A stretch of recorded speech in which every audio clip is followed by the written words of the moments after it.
Hello, very beautiful community.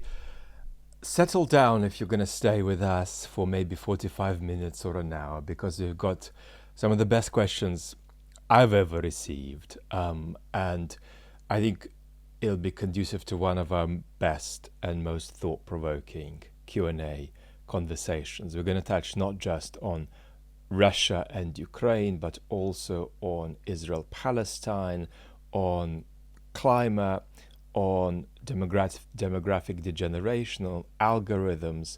So I'm just incredibly privileged to have you with me.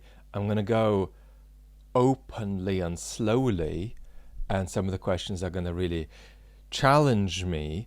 So I hope that I can stand up to the demands.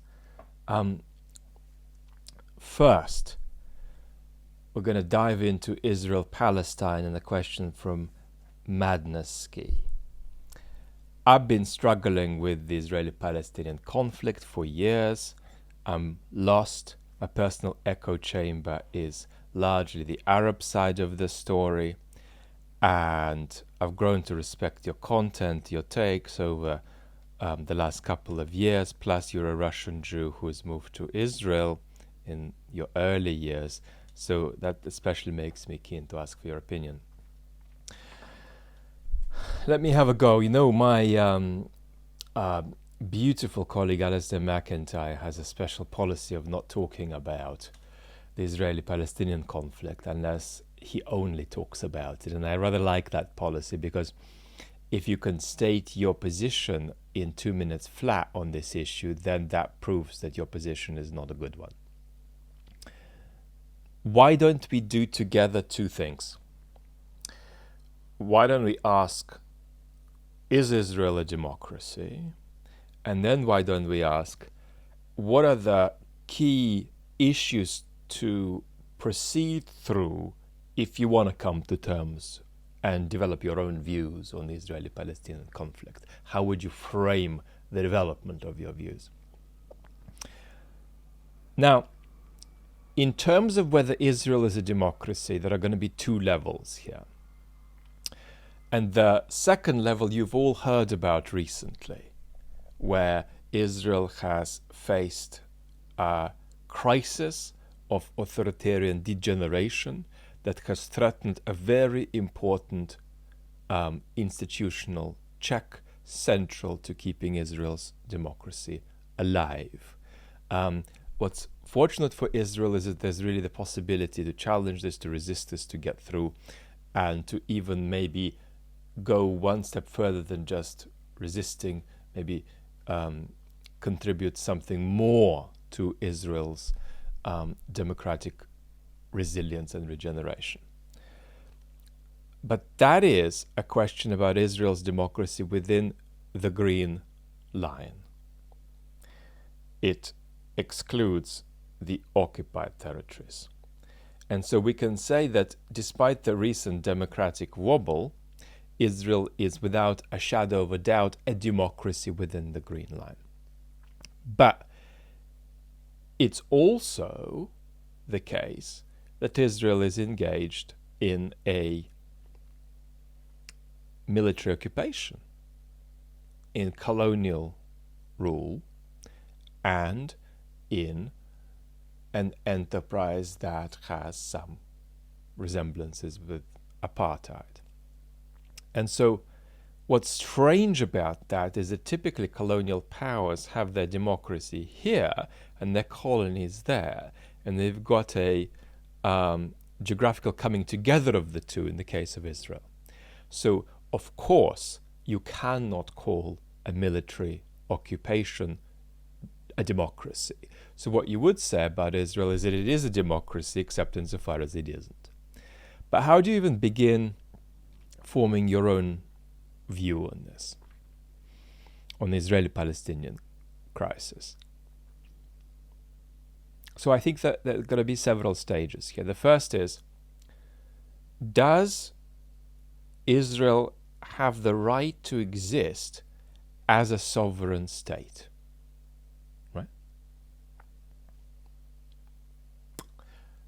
That's could be stage one of your roadmap. The second stage should be, does Israel have the right to exist as a Jewish state?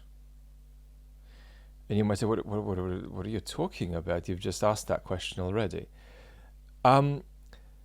If by Israel existing as a Jewish state, we mean Israel existing as a state that is a civic and pluralistic entity whose main religion is Judaism, then that just is the first point all over again, and we haven't introduced anything new. But insofar as Israel as a Jewish state is a special ideological project, right, then that comes with various theological demands, various territorial ideas, various demographic ideas. That means that it's a separate point, that it's consistent, for example, for a Palestinian to acknowledge Israel's right to exist as a sovereign state, but only acknowledge Israel's right to exist as a Jewish state in that straightforward sense in which France is a French state and Germany is a German state. But if the Jewish state is a much more ideologically rich project, then it's consistent for a Palestinian to say yes to the first thing, but no to the second. The third stage of your roadmap should be a proper understanding of the scale of the injustices and human rights violations that Israel has engaged in, and the weighing of that. And the fourth stage should be a solution. Is there a solution? Is a two-state solution possible? What is a two-state solution? How would it look like, and what mechanisms could bring it about? So that's a little bit of the roadmap that you might use. Now, on the second point, Israel's existence as a Jewish state, there are probably going to be 5, maybe 10 special considerations that are going to make the ideological project, as it often manifests, of the Jewish state appear very different to just one saying Israel has the right to exist as a sovereign state, with Judaism as its main religion. So let's just pick one of these issues. Something like a fifth of Israel's population is Arab. So, if a two-state solution magically, with a wave of a wand, came about, Palestinians could say, well, and probably I'm here going to borrow words from Israel's greatest thinker, Avishai Margalit, the Palestinians could say, if you have your sovereign state and you're going to do different nastinesses in it, please have your sovereign state and do it. But we don't have to ideologically endorse it, because then we would be endorsing you being badly behaved toward a fifth of your population who are our people, right? That's a reality we might have to live with, but we certainly don't need to ideologically endorse it. And basically, the richer the project of the Jewish state is as an ideological construction, right, the more of a gap there is between it and just recognizing Israel as a sovereign state. What are my recommendations here? I don't think it's really relevant. I think you can go and figure that out for yourself. But do I think that it should be asked of Palestinians to recognize Israel's right to exist as a sovereign state, and indeed with Judaism as its central religion? I believe the answer to that is yes. Do I think that in the richer sense of Israel as a Jewish state, Palestinians should be asked to recognize it? I'm here with the Israeli philosopher Avishai Margalit and many others in saying absolutely not. On the third point about the injustices committed by Israel, here that the toll and the weight are heavy. Right? And on the fourth point, we're going to need to talk for many hours to explore exactly where we are now, how we've got here. But I would say that I am extremely pessimistic. Our second question comes from Christopher, relative Timeworks, and I'm going to be really, really challenged here because this is something we talk about all the time, but I think, I'm kind of being asked for just a little more now, and in a beautiful way. So let's attend to the question. How did we get here? No, not Big Bang stuff, but what do you see as the critical points, milestones, trends that have resulted in our society being in its current state of a lack of even the auspice of mutual respect and dignity, of trending toward violence and authoritarianism, of widespread abandonment of community, of lust for freedoms without social contract or the veneer of responsibility?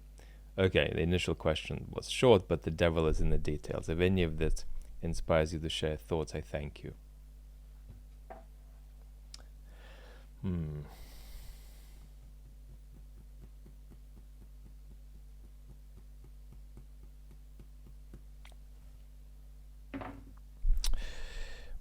So, you know how the story goes when I typically answer that question.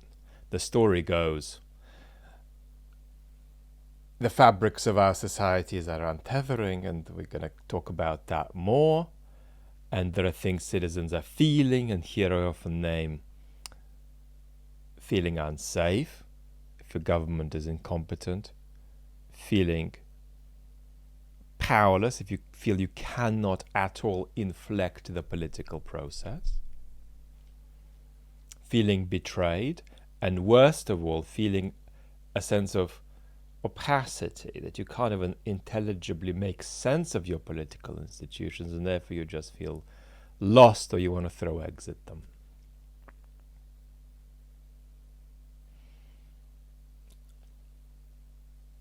Now, what is typically said in the literature on democratic degeneration is that three things are responsible: populism, the internet, which we're trying to undermine the irresponsibility of this situation of communication from inside and make it constructive rather than destructive. So populism, the internet, and neoliberal policies that have dislocated societies for several decades. Now,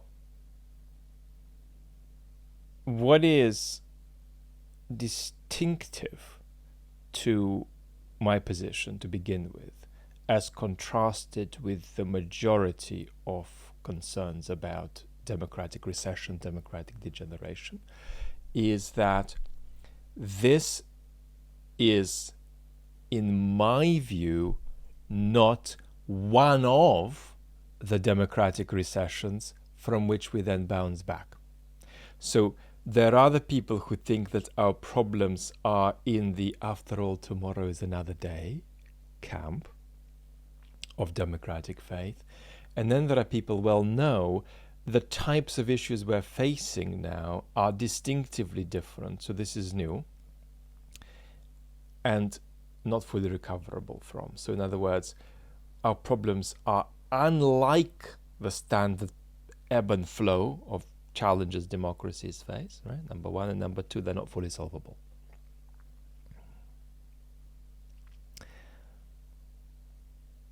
Much of the account that is standard of what's wrong with our democracies is insupportable, actually. And the first place we might go is to say a few things about populism, right? How often are you on Twitter and people you love or people you read or people you look up to, people whose books you read say, yeah, unfortunately, we're just in the age of authoritarian populism. And I don't like that being said because it's actually an evasion of thought at worst, and best it's just a poor analysis. Populism, let's put a few quick corrections on the table just to help us see better. Populism is not an ideology. Okay? It's a kind of reactive political dynamic.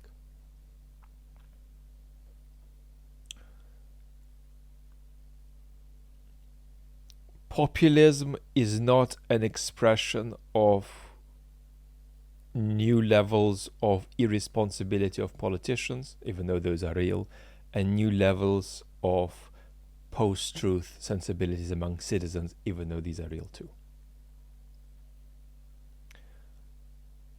Populism is not necessarily left or right, even though we do have a wave of right populism. Left populism is conceivable, to some extent available, Bernie Sanders. And that's important to acknowledge too. And then this leads to another distinction. Is there good and bad populism? And I don't want to settle that question now, but what I certainly want to say is that there is better and worse populism, and certainly more inclusive and more exclusionary populism. The populism of Donald Trump is exclusionary vis-a-vis American citizens, us versus them, inside the country. Bernie Sanders' populism is inclusive.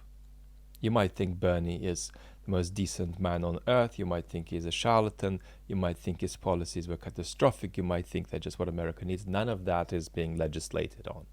All I am saying is that aspirationally, Sanders' populism is inclusive. The challenge with populism is that it is to some extent an inevitable requirement of where we are now. You might say, well, how can that be? You have to understand what populism is, fundamentally, right, beyond all the crap that you encounter.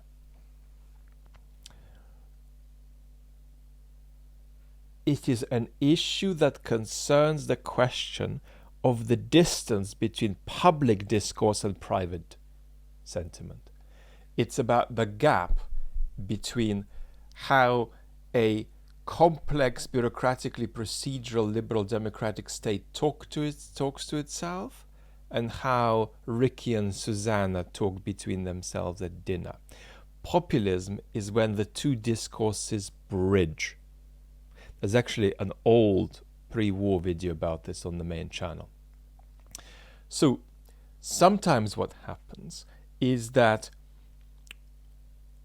public discourse becomes so overweening it tries to eat up private sentiment. That rather happened in the country I grew up in the Soviet Union, whereby the state tried to permeate how you spoke. Right?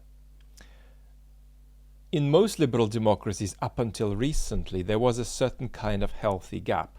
Think how Obama speaks versus think how even you and I speak at home, right? Even though we're interested in concepts, in experiences, we read, we're still going to speak with a completely different level of informality at home.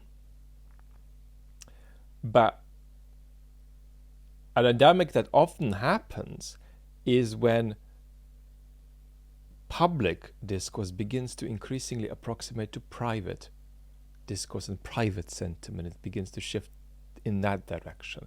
And so your leaders sound like Ricky when he's had 4 beers suddenly.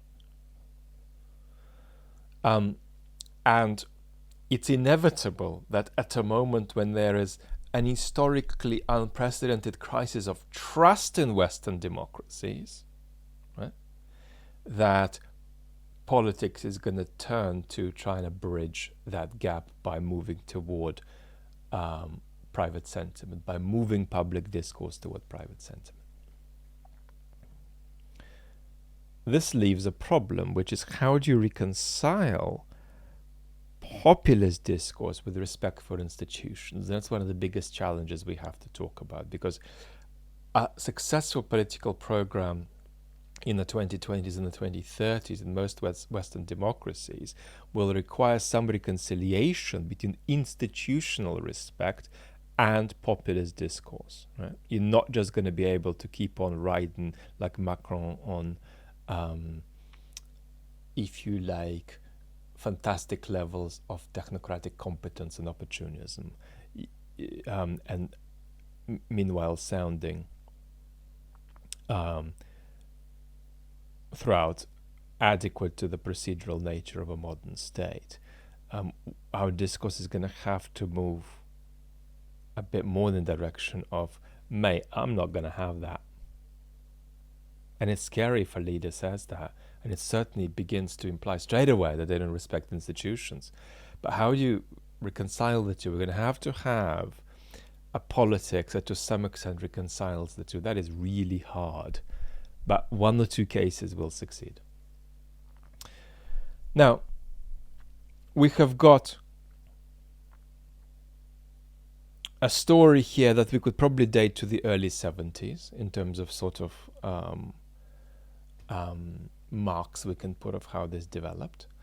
And of course, various kinds of economic policy, as well as various aspects of globalization, brought about disruption in economic opportunities, right? And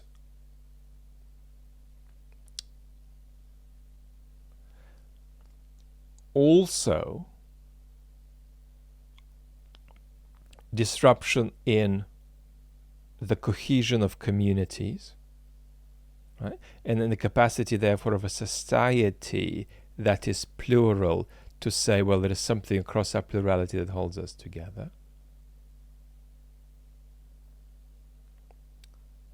So we've got various kinds of disruption and fluidity in the social sphere, in the economic sphere. We, of course, also have various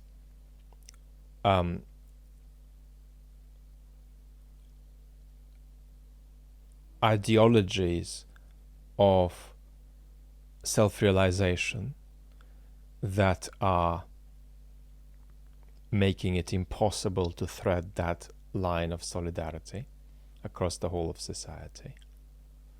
Two. And these different factors can be put down to inevitable processes anyway, to mistakes we have made, and some of them can be dated more recently, some of them are dated back to half a century. And we can talk about all of these in detail. And I do think that one of them is, of course, the segregating and disinhibiting effect of the state of the internet and the undemocratic state of the internet. That's a taster for the moment. Our next question is from Thomas. Would you compare West Russian character to Ukrainian character and maybe Polish character myths? How different are they towards fellow country citizens if we cut beneath the current politics?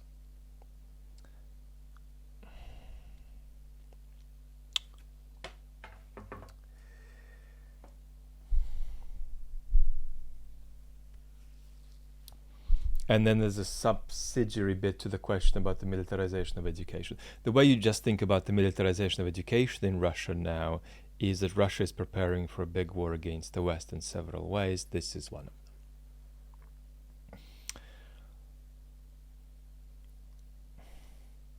them. I think this is hard. Why don't I just make a partial go and give a little bit of a comparison of Ukraine and Russia. Now, in terms of political culture,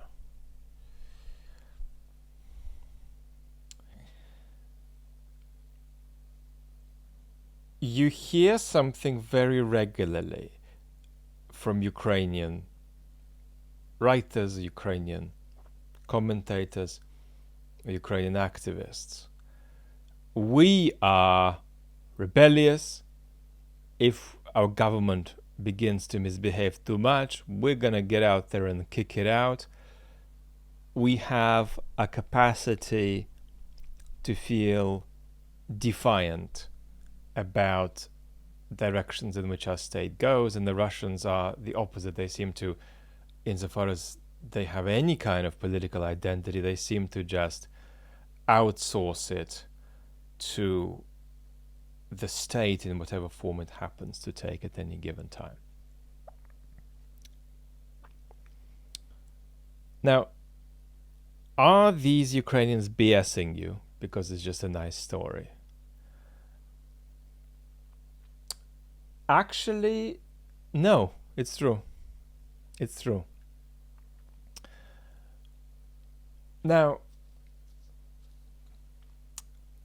I think historians would say that this is in large part a product of Ukraine having been under the control of different foreign states over the years, and that the disposition to what those states often involved defiance or just accommodation. And as Sari Plohi says, the wonderful Ukrainian historian, it's partly because of that Ukraine was so crap at trying to form its own state. Well, this is ours now? How does this work? And the events in 2004 in Ukraine did not lead to an adequate politicization of the population. Only 2014 did.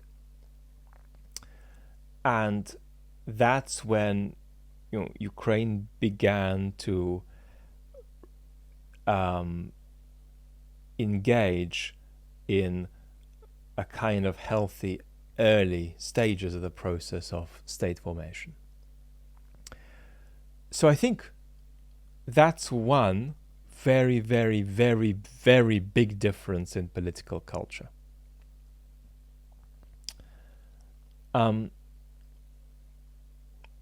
But at the same time, without having a longer conversation, let me just say that it's important to be truthful about these things, but not to dramatically romanticize them, right? Because certainly I can tell you that psychologically, if you just randomly pluck out a person from Lviv for me, and I only get to talk to them about how their boss is mean to them, and how they're having fights in their relationship, that person is likely to be culturally closer to a random person plucked out of St. Petersburg than to a random person plucked out of Berlin or even Prague. Right? So it's important to get this balance right. I mean, in other words, I am psychologically many fold less like a random person off the street in St. Petersburg, because I'm overwhelmingly Western psychologically as a result of the timeline of my life, really, than somebody even from Western Ukraine. But at the same time, there are big differences of political culture. There are also big differences around pathology and historical trauma. We're going to talk about that another time. So that's a nugget of an answer for now. Unknown Defender from USA is asking, why do Europeans think they understand Americans? I read stuff and see a lot of mini de Tocquevilles who who would barely distinguish a New Yorker from a Southern Californian, much less a person from Arkansas versus South Dakota. Has the war changed any stereotypes about Americans?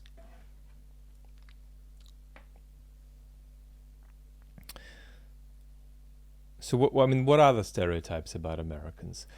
I think that in Europe, they are that you are loud, cheerful,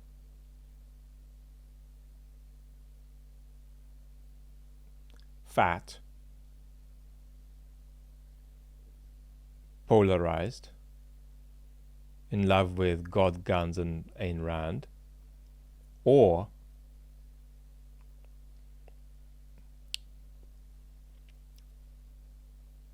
in love with increasingly micro subdivisions and further micro subdivisions into various social and psychosocial and psychosexual identities.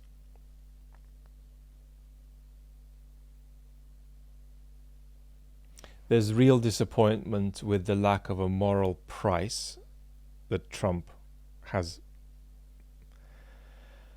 not paid.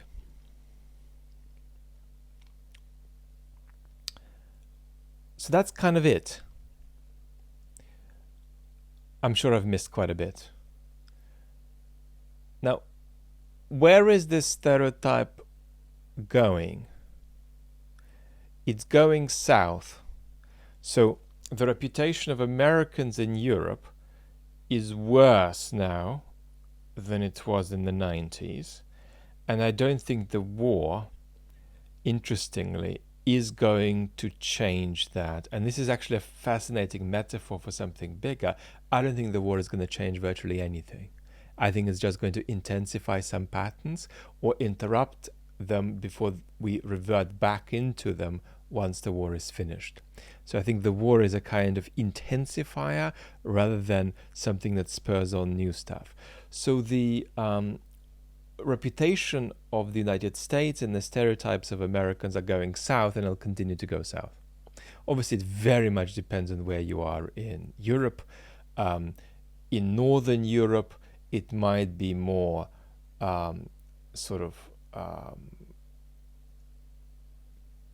culturally disparaging feelings toward America. In some other parts of Europe and some of the south of Europe, it might be more politically disparaging attitudes to America too.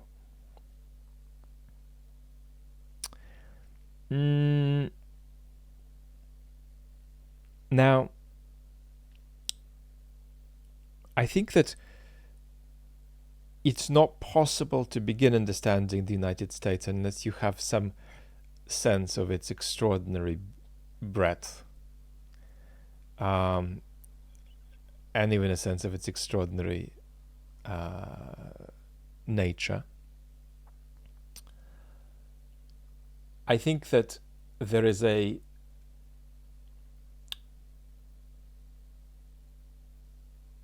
division of sensibility in Europe between those who are more inclined to love or be amused by the United States versus those who are inclined to see it as something very extreme in a bad way, right? And I think that there is actually place for both. I am on the positive side. I love the United States. Doesn't mean I love everything about it. Doesn't mean I don't recognize the ways in which you guys are absolutely nuts. But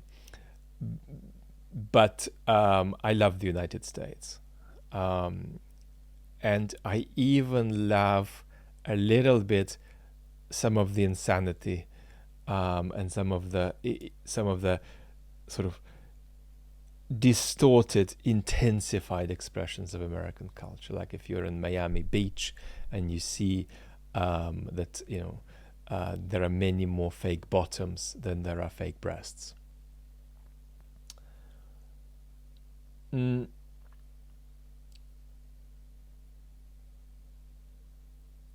got to get real, and appreciate the cultural and artistic power of the United States.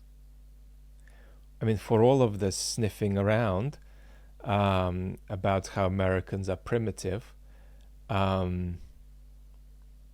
it's not clear that any European city could surpass New York in cultural power, right? What is the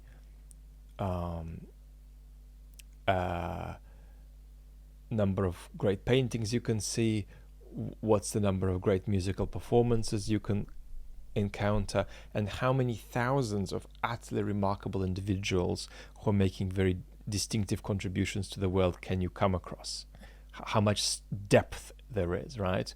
And probably only London today, or at least London a few years ago, could be said to be on the same level as New York, which would absolutely obliterate Paris or Berlin.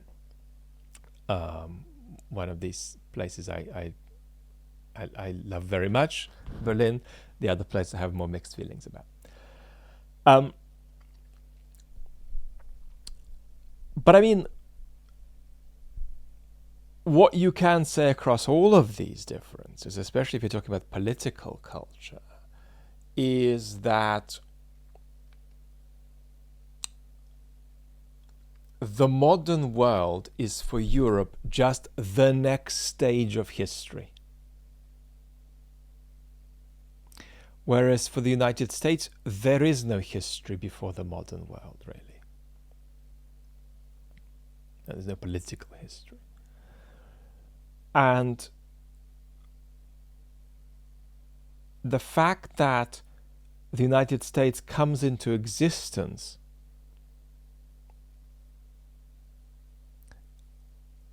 and lacks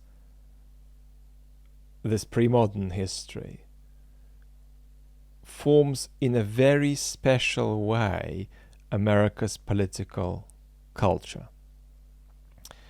And here Europe genuinely does have an advantage of a superior and more easily percolated historical self-consciousness, right? The propensity for historical self-deception in the United States is, on average, greater than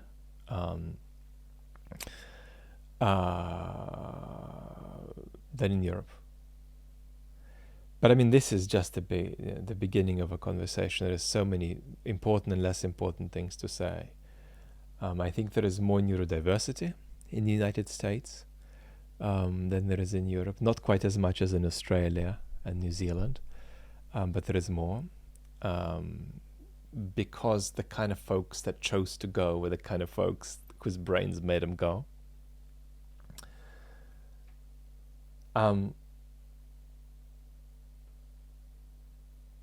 We just have to cut this off at an arbitrary point. So I'm sure we'll have a chance to come back to this. Our next question is from Stephen.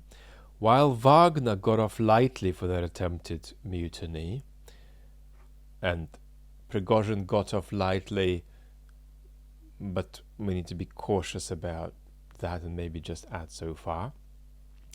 The army officer corps is being purged for daring to criticize the shambolic leadership of Shoigu and Gerasimov. Do we know of any army commanders with strong enough charisma to lead their troops in a more successful mutiny? Well, I don't, but I don't think it's about knowing them. It's about circumstances materializing and then people acting as ever. So these people appear when the circumstances appear, not the other way around. If it's helpful, let's say a little bit about Mr. Surovikin to illustrate some points in and around your question that might be useful. So Mr. Surovikin is the most prominent of the quasi-purged military folks.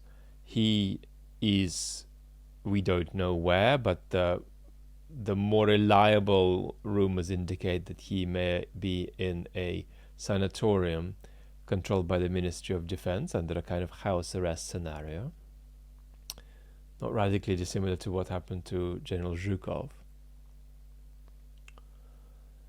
And we don't know how far he's a fall guy or how far they are convinced that he was part of the mutiny. And maybe something in between.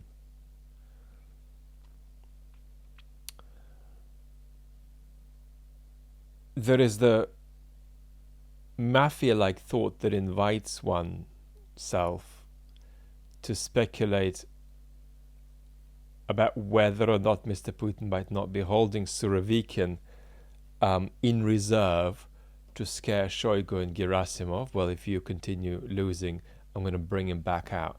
But the reality is that it would be almost existentially destabilizing for the regime to give Surovikin a position again, an important position again, because he would look like a victor, and he is already backed by quite a few pro-victory Putin critical radicals in Russia. So that looks terribly implausible. Short of that, the only scenario under which Surovikin could make a difference is the kind of scenario under which Navalny could make a difference, if the war was being palpably lost and the regime was rocking.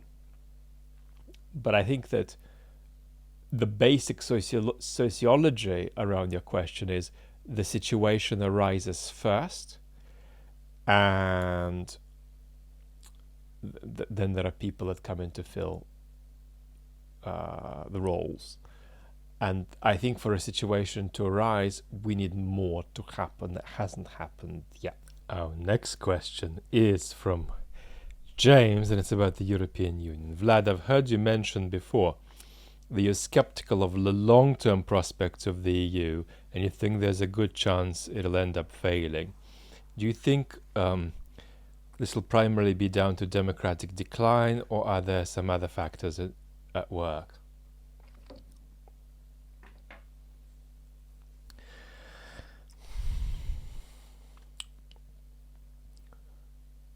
Well, in the UK, I lost the Brexit referendum. And it's very important that I say that I lost, because it's not that there were irrational voters and bad people manipulating them and malign foreign interference, and that's what's happened. No, that was a local manifestation of a global pattern of breakdown of solidarity. And you neither explain nor alleviate breakdown of solidarity by saying it's the baddies that did it. So I lost. I psychologically don't live in Britain.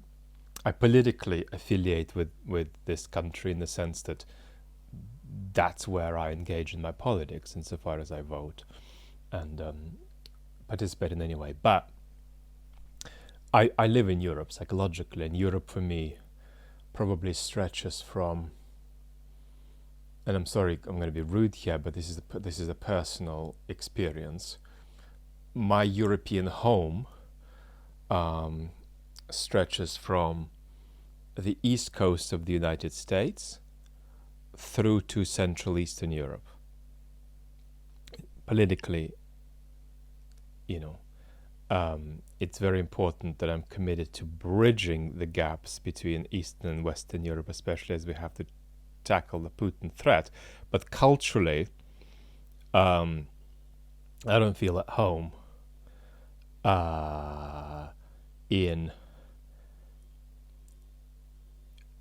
East European countries, except in Czech and in Hungary, which are really Central European countries by character, pretty much. So what I'm really saying here is that Prague and Bristol and Munich and Florence are cities in my country. Right? So that's how much I feel I'm living in Europe, right? For me, Stockholm does not feel like it's absolutely a city in another country. It feels as a city in my country. Different culture, different language, but that's how much I feel I'm European.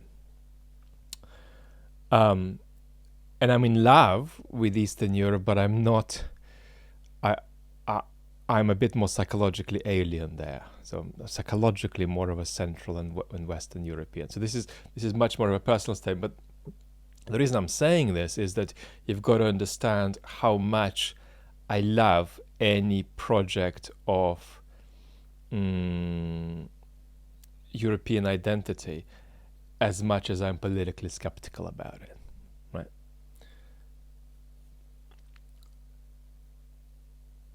In my childhood, in my late teens, certainly, I felt that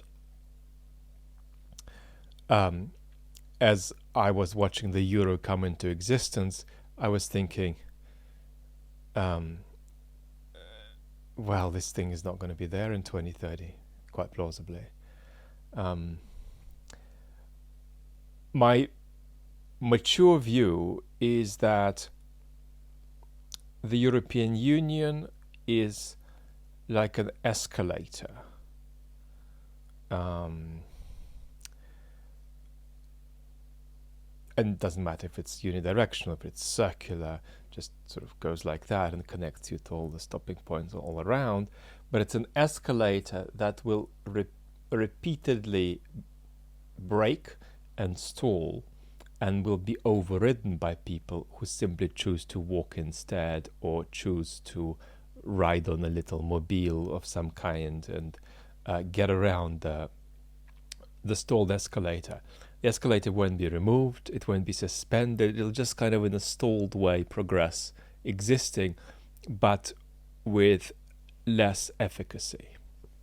So I am not seeing any indications of the collapse of the European Union, but I'm seeing indications of the increasing dysfunctionality of it, and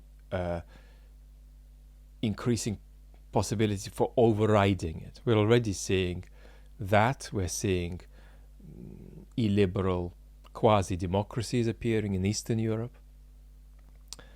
And I'm afraid we're going to see the mechanisms of the EU diluted more in the practices of individual member states.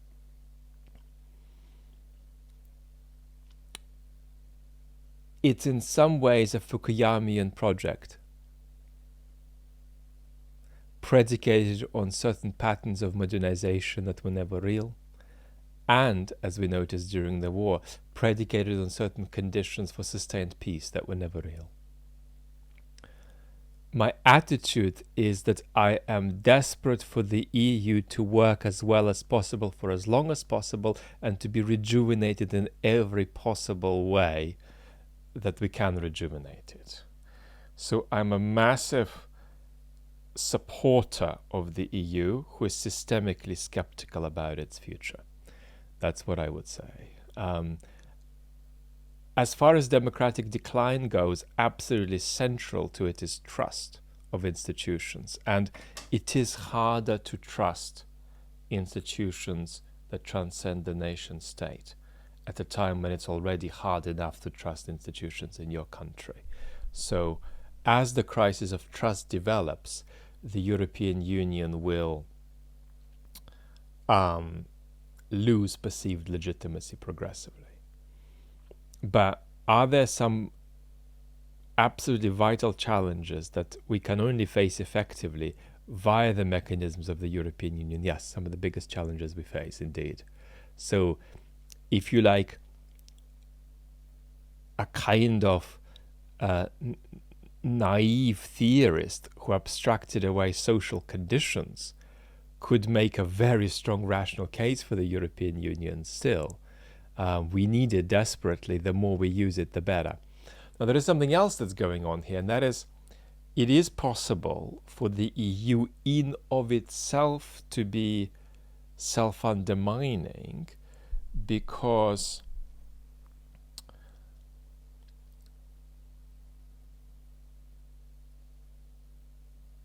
as people perceive things being done by institutions that are distant from them, people are going to lose faith in all institutions. So funnily enough, the remedy, which is about citizens being able to touch politics, is something that it's hard for the European Union to work toward without also at the same time undermining it. So I'm systemically skeptical, but I'm a European and I'm a huge supporter. We've got a couple of climate questions. This one is from Chris, who's asking, what do you think it would take to cause a major necessary political shift globally on the climate crisis, that global governments actually address the exigency of the situation?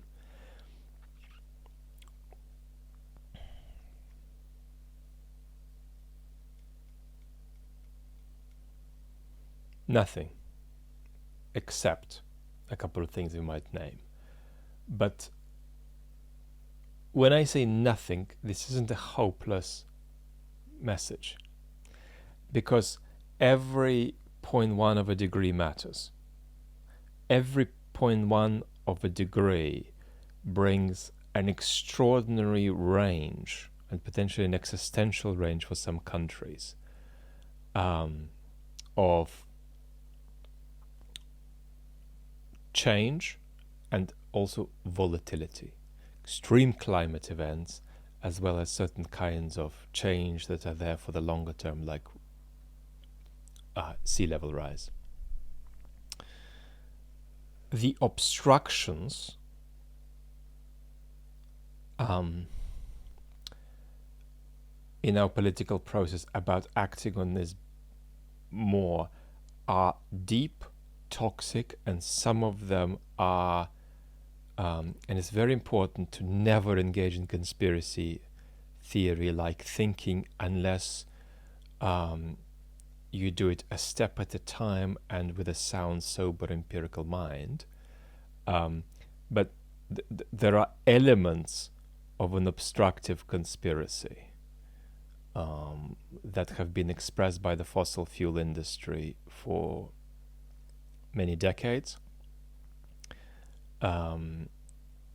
Various ways they've taken control of the political process on this. And then over and above that, there's a very beautiful obstacle, which is democracy. It's very hard for democracies to move. Democracies need to allow conflicts to percolate through them very, very, very slowly.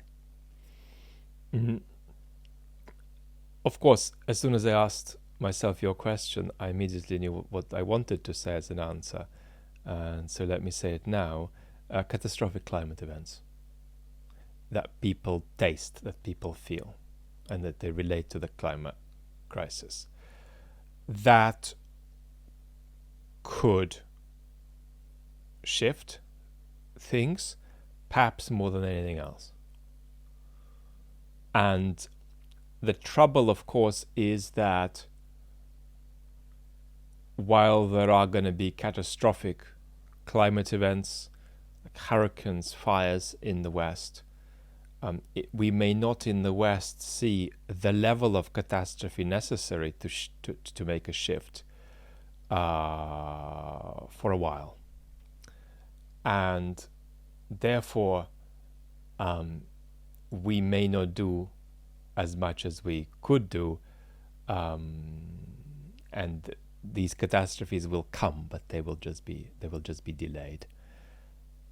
That's really the answer. That, you know, just like with the previous conversation, we're talking about people touching things. So here again, we're talking about people touching things, and there'll be people in parts of the world who are much more impacted, and they'll have a very visceral reaction, and there will be a level of normalization, though, that persists for a long time in parts of the world that are less affected.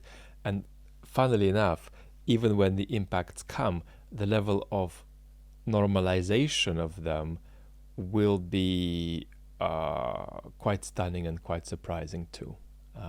We'll talk more about this, of course. And second climate question is from Maff, who's asking, I'm interested by something you said months ago about future extreme right-wing eco-groups. I know most content is rightly Ukraine-centered, but I'd be fascinated by your further exploration of such future groups. They're real, they're just tiny at the moment, and how they may originate, their beliefs regarding climate change and their goals. So this needs a proper and separate conversation, but it is an illusion widely entertained in the climate movement that climate denial on the right will persist. My prediction is that it won't. Climate denial on the right is going to expire. So if you're young and you're in a kind of climate denying position, I predict you'll change your mind within the next 20 years. Now, once you realize that, you understand what the real threat of eco-fascism is, right? At the moment, the vast majority of people labeled eco-fascist are just people who are rare in the climate movement, who take a center-right position on immigration, and who don't engage in any of the typical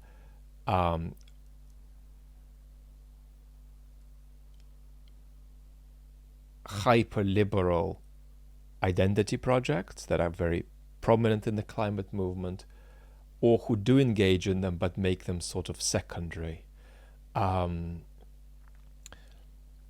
And so what's happening is that basically people who are sort of centrist or have a couple of right-leaning views are being called eco-fascists now. There are real eco-fascists, they're tiny, but eco-fascists will come in abundance. One of the greatest challenges of the 21st century that'll be predominantly climate mediated will be migration, which is of course a festival for hard right authoritarian political forces, right? And I also predict, I'm sad to say, a racialization, very explicit racialization of climate politics, with a very, very destructive centering of white identity. I'm predicting this across the West, and I'm predicting it in the next 20 years or so, 20 or 30 years. Because climate denial will evaporate, and because we're going to little by little tilt in a populist authoritarian direction in European politics and North American politics, we are going to have major political movements and parties which are hardcore pro-climate, in the sense that they say the climate crisis is real and it presents very significant challenges. It's the biggest challenge we face, these parties are going to say. But we're going to do us and them. We're going to forget about human rights. We are not going to be inclusive. We're not going to be inclusive even when we think about our own society. So that's inevitable. And to challenge it and to make it fail, to make that politics fail, at least as much as possible, we need to start preparing for this now. Now, people in the know are talking about this already, because these groups are already forming, but they're tiny. But we need to start talking about that now. We need to start grasping the problem, and I'll certainly myself be, over the next, decade or two, health allowing, contributing to this conversation that offers us constructive warnings about this big challenge we're facing that at the moment we're very blind about, because we think that either the unlovely political forces will never agree that the climate crisis is real, or they'll agree, and in agreeing, they'll go to the left of politics. They won't. We'll talk about that more. Our next question is about the UN. And Jaroslav, I think you've asked this before, and I've given you an inadequate answer, and I might give you an inadequate answer again. You're saying, I'm interested in a closer look at the shameful silence about the war from the UN. For the UN to respond the way you want it to, it would need to change its procedures, and for that it would need to detach it from the influence of the major states, which don't want to play ball the way you want them to play ball. So for a UN or a replacement of the UN to take the kind of position you want it to, it would need to be detached from the major states that obstructed taking that position, which is to say, it would need to be completely feeble. You cannot, it's a systematic limitation of an organization like the United Nations, that it either has power insofar it is backed by the major actors instantiated in the particular procedures that are currently practiced, or it acts more independently, but then it just doesn't have the backing of any of these states. So there isn't a way to get around this. You and I could form a UN alternative, and we could say whatever you want to say about the war, but nobody will listen to us. So that's a paradox. I mean, could the UN be unified in a world without major actors like Russia and China? Yeah. But that's not the world in which we live. So that's a paradox that is not transcendable, it seems to me. Our last question is about YouTube, and Mike is asking, which features of humanity would you say come through as strong signals in YouTube content? If an alien came and had access to YouTube, how much of a holistic picture might they glean from it?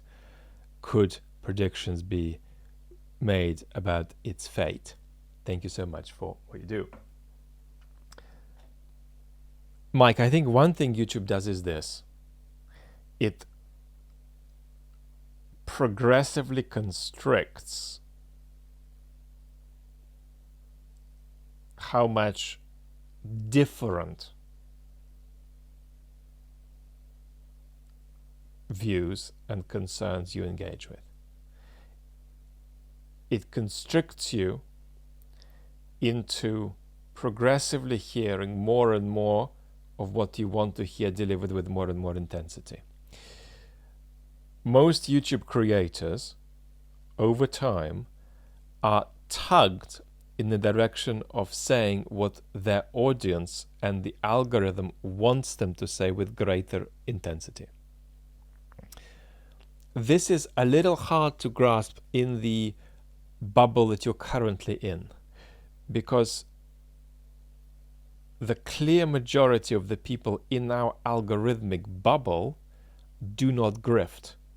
There's a lot of nice people in our algorithmic bubble. And so that can change, but we're a bit disproportionately lucky. Now, there are people doing different things, there are people doing exaggeration, people doing activism, advocacy. Some people are doing more calm analytical stuff. But it's very clear that even though they're doing completely different kinds of activity, Anders Pack Nielsen is a very, very lovely boy, and Jake Bro is a very lovely boy. So we're a bit lucky. And And therefore this kind of ugly drift is a bit more difficult to perceive with our algorithmic bubble. Now, the political effect of that happening to you is that you can no longer engage in conflict constructively. So I dropped a tiny community post today on the main channel with that song that went viral that has these sort of ideologically ill-assorted lyrics that are expressive of working class exclusion, mediated by the prism of various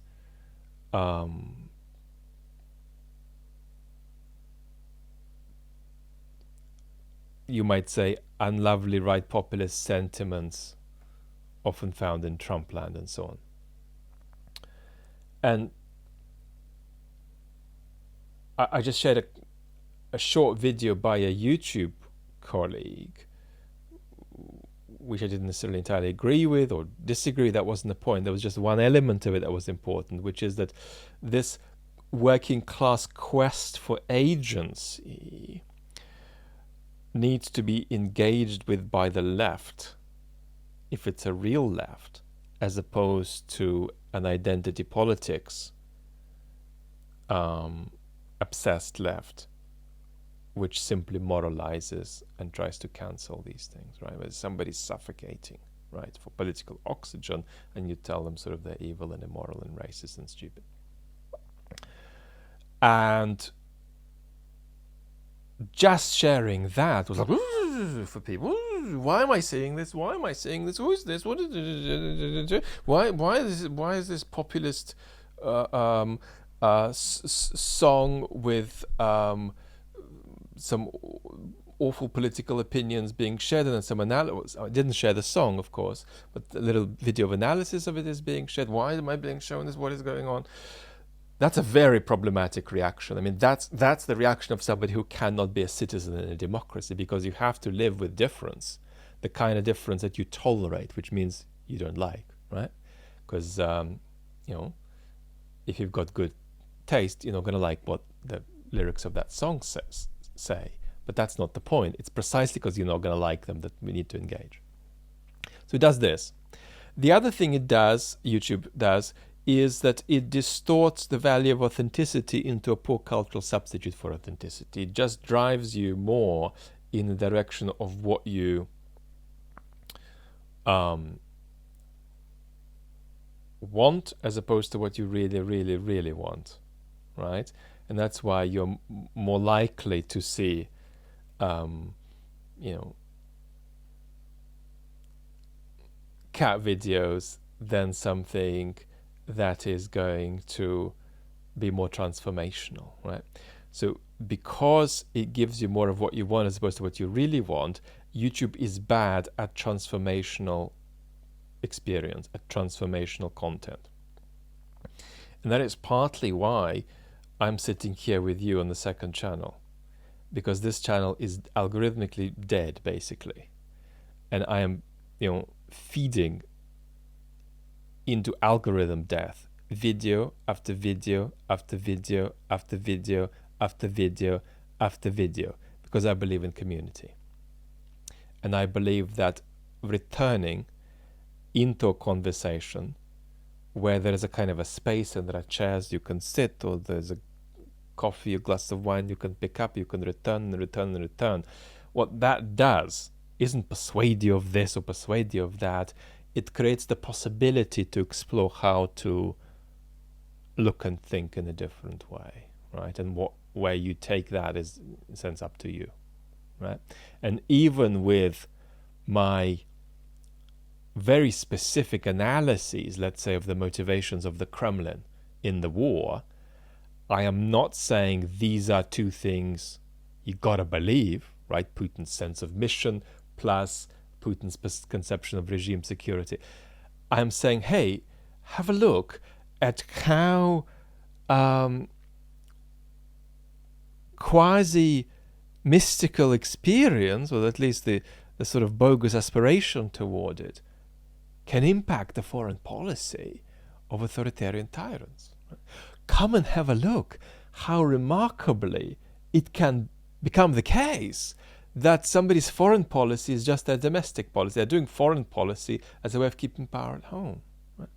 Have a look, right? And then what can we learn from this? Because these are intensified versions of things we might encounter as challenges in our own societies. So that's important. So YouTube can give us transformational experience, but we have to work at that. And we have to sort of dance with it to make it, to make it possible. Because if I didn't do this, what I would be doing on the main channel is just talking about, if I wanted to feed the algorithm, I'd be saying on the main channel how, and you see, you could do this entirely without lying. And that's what's pernicious about it. I could explore in detail to the maximum all the possibilities for things that happen on Russian soil being false flag operations. Right? I can exaggerate to the maximum how far these liberation legions that the Ukrainian military intelligence concerns are genuine Russian opposition forces, which of course they're not. I can do 17 other things. But they are things that audiences love hearing. And I know what you love hearing. For example, and I'm not saying this is true of all of you, you love hearing how low the risk of nuclear war is. This is bizarre, but this is the truth about our algorithmic bubble. Most of YouTube likes to hear how high the risk of nuclear war is. But in this bubble, because this is a bubble that strongly tilts toward at least feeling overwhelming empathy for Ukraine and wanting to take action on that, here you want to hear how low the nuclear risk is. So it's important to work with this, to dance with this, and to drive a sense of community here. Speaking of which, on top of Patreon, which is what this question and answer session is driven by, I've also introduced, simply as a substitute to Patreon, YouTube memberships. The model I have is that I do not offer you anything in exchange for supporting my work. This is not a services-based transaction.